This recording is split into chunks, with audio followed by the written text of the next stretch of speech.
The Devil Hound's Revenge, a horror tale. Three hooded robbers, each wearing devil masks, crept toward a small, dimly lit pawn shop late one night. The leader, Jake, pushed open the creaky door, his devil mask barely hiding the greed in his eyes. Inside, the shop owner was arranging items on a dusty shelf, unaware of the impending danger. His loyal German shepherd, Max, lay nearby, its ears perking up at the sound of the door. "This is a robbery. Just give us the money and no one gets hurt," Jake barked, his voice harsh and demanding. Trembling, the shop owner opened the cash register and handed over the money, his hands shaking. "Take it all! Just don't hurt me or my dog," the owner pleaded, his voice filled with fear. Max, sensing the threat, began to growl low and menacing.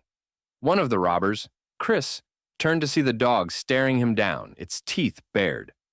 "Shut that mutt up or I will," Chris sneered, his finger twitching on the trigger. In a flash, Max leaped to protect his owner. But Chris was quicker. He pulled the trigger and the gunshot echoed through the small shop. Max yelped and fell to the floor, blood pooling around him. Without hesitation, Chris shot the shop owner as well, leaving both of them dying on the cold floor. "Let's get out of here now. Someone might have heard the shots," Mike, the third robber, urged, his voice tinged with panic. The three men bolted out of the shop, disappearing into the night, leaving a scene of death and despair behind them. Later that night, Jake and Chris sat in their dingy apartment, counting their share of the loot in silence. The atmosphere was tense, the weight of their actions hanging heavy in the air. Suddenly, a scratching sound came from the door. Both men froze, their eyes darting toward the noise. "Did you hear that?" Chris whispered, his voice trembling. The scratching grew louder, more insistent.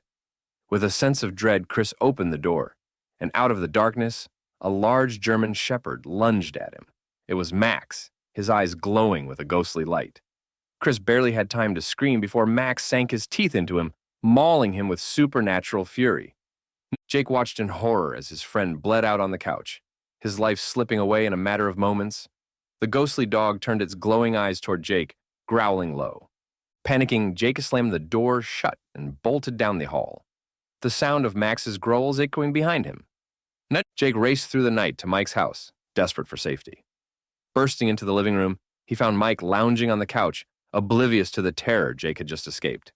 "He's dead. Chris is dead. That dog from the pawn shop killed him. It's coming for us," Jake blurted out, his words tumbling over each other in his panic. Mike scoffed, dismissing Jake's fear. "I shot that dog in the heart. There's no way it's alive," he said, shaking his head. But before Mike could say more, a low growl filled the room. The ghostly form of Max appeared, his eyes glowing with vengeance. With a snarl, Max lunged at Mike, tearing into him with a fury that could only come from beyond the grave. Jake watched, paralyzed with fear, as his friend was mauled to death. Unable to bear the horror any longer, Jake fled the scene, his heart pounding in his chest. Desperate and out of options, Jake made his way to the nearest police station.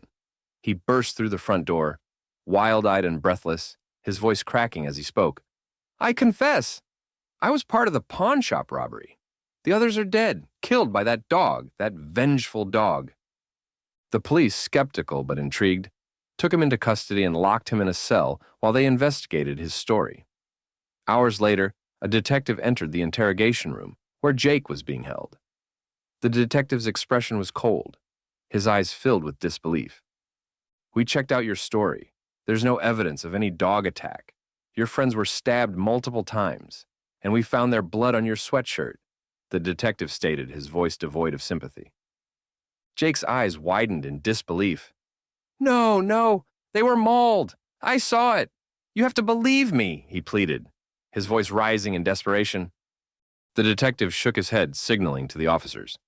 "He's delusional. Take him away," he ordered. As the officers dragged the hysterical Jake from the room, they placed him in a dark, lonely cell. Hours passed, and the cell block was silent except for the occasional distant noise. Jake sat on the cold, hard bed, staring at the walls, haunted by the memories of the night's events. As midnight approached, the silence was broken by a low, familiar growl echoing through the cell.